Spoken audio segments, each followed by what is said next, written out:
Bharat Madan. Bharat sir, स्वागत है आपका सीएनबीसी बाजार पर। सबसे पहले सर शुरुआत करेंगे Q2 में हमने देखा एक टर्नआउट होता दिखा, एक स्ट्रॉन्ग परफॉर्मेंस ट्रैक्टर सेगमेंट से। साथ ही जानना चाहेंगे industry growth outlook for tractor segment आप कैसे देख रहे हैं? जैसे आप देख रहे हैं कि पहले अप्रैल से लेके अभी तक की जो अगस्त तक था, जो ट्रैक्टर इंडस्ट्री है आई थिंक 10-11% ग्रो कर रही थी।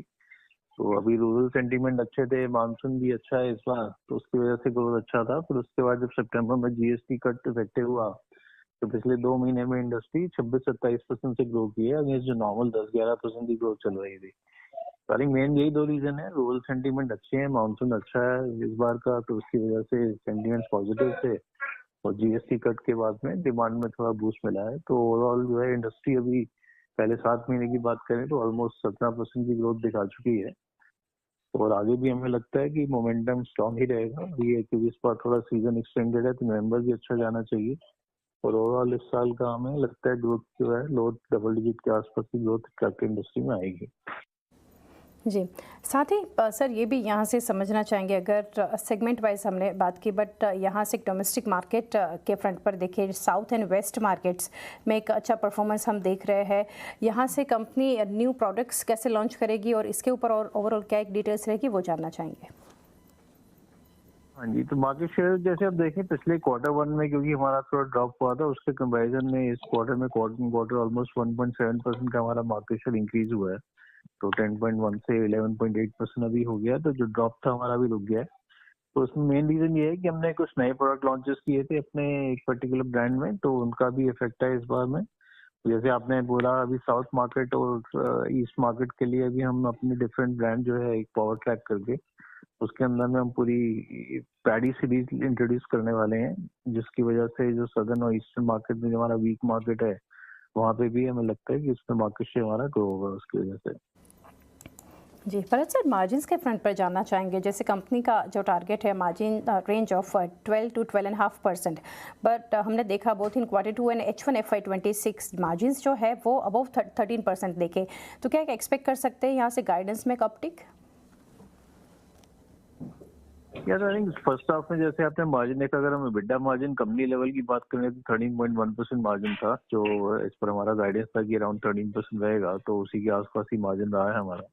और अभी आगे चलते भी हमें लगता है कि कॉमोडिटी प्राइसेस में थोड़ी सॉफ्टनेस ही है और उसका भी हमें आगे बेनिफिट देखने को मिलेगा। और अगर वॉल्यूम ग्रोथ भी जो प्रोजेक्टेड है इंडस्ट्री का अगर उतना होता है तो आई थिंक ऑपरेटिंग लेवरेज का भी जो बेनिफिट है वो हमारे को आता रहेगा।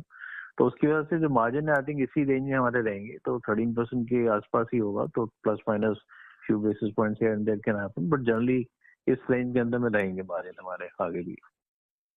जी, आगे सर अगर देखें तो कंस्ट्रक्शन इक्विपमेंट इंडस्ट्री या फिर यहाँ से पोटेंशियल रिकवरी की बात करें तो ओवरऑल कंस्ट्रक्शन इक्विपमेंट कुछ यहाँ से हम देख सकते हैं, क्योंकि कुछ सर्टेन रिपोर्ट्स भी थे of government bringing up some incentive programs ये इंडस्ट्री के लिए, तो इसके ऊपर क्या व्यू रहेगा? तो अभी पहले 6-7 महीने में इंडस्ट्री में थोड़ा प्रेशर रहा था। एक तो बिकॉज जो हमारा रोल जो इंफ्रा स्पेंडिंग था गवर्नमेंट का वो थोड़ा स्लो रहा है, जो प्रोजेक्ट उन्होंने अवार्ड किए थे उसका एग्जीक्यूशन ऑन द ग्राउंड काफी स्लो था। और फिर जो बारिश करते मानसून के सीजन में नॉर्मली कंस्ट्रक्शन एक्टिविटी स्लो ही रहती है, और इस बार मानसून जल्दी शुरू हुआ और एक्सटेंडेड मानसून था और अक्टूबर में भी हमें काफी स्टेट्स में जो है बारिश देखने को मिली। तो इसकी वजह से जो इंडस्ट्री का जो पिकअप है वो थोड़ा स्लो रहा। और तीसरा रीजन वहाँ था क्योंकि वहाँ पे एमिशन नॉर्म इस साल चेंज हो गए हैं कंस्ट्रक्शन इक्विपमेंट में, तो उसकी वजह से जो कॉस्ट इंक्रीजेस आए उससे भी थोड़ा कस्टमर को टाइम लगेगा उसको प्राइसेस को स्टेबलाइज होने में। तो हमें उम्मीद है कि सेकेंड हाफ इसमें अच्छा आना चाहिए। आई थिंक नवंबर से अभी बारिश जहाँ बंद हो गई है मोस्टली, तो अब हमारा कंस्ट्रक्शन एक्टिविटी थोड़ा बढ़ेगा और इंफ्रा स्पेंडिंग भी गवर्नमेंट का फोकस है। और जैसे आपने बताया गवर्नमेंट कुछ स्कीम्स पे काम कर रही है, PLI वगैरह इस सेक्टर के लिए, तो अगर वो सब होता है तो डेफिनेटली इस सेक्टर को एडवांटेज मिलेगा और हमारा नॉर्मली सेकेंड हाफ इसमें अच्छा ही रहता है, तो उसमें भी हमें थोड़ा एडवांटेज मिलेगा बैलेंस ऑफ ईयर में। राइट, जैसे सर हमने पहले देखा था एक जीएसटी कट और फेस्टिव सीजन के पहले की अगर बात करें तो एक बम्प देखने को मिला इन्वेंट्री लेवल्स। करंटली देखने जाए तो इन्वेंट्री लेवल जो है वो कहाँ पर है, क्योंकि हम देख सकते हैं डिस्काउंटिंग ट्रेंड के चलते भी, इसके ऊपर क्या डिटेल्स है? तो इन्वेंट्री हमारी नॉर्मल जो चैनल की रहती थी वो 4 से 5 हफ्ते के आसपास रहती थी एनुअल एवरेज की। जो अभी अक्टूबर एंड में क्योंकि रिटेल काफी स्ट्रांग रही और डिमांड बहुत स्ट्रांग थी, तो हमें कई मॉडल्स में तो स्टॉक आउट पोजीशन देखने को मिली। तो उसके रहते अभी तो हमारी इन्वेंट्री आई थिंक 3 से 4 हफ्ते की है चैनल की। तो डेफिनेटली अभी आगे 1-2 महीने थोड़े वीक ही रहेंगे क्योंकि ऑफ सीजन मंथ हैं दिसंबर जनवरी के।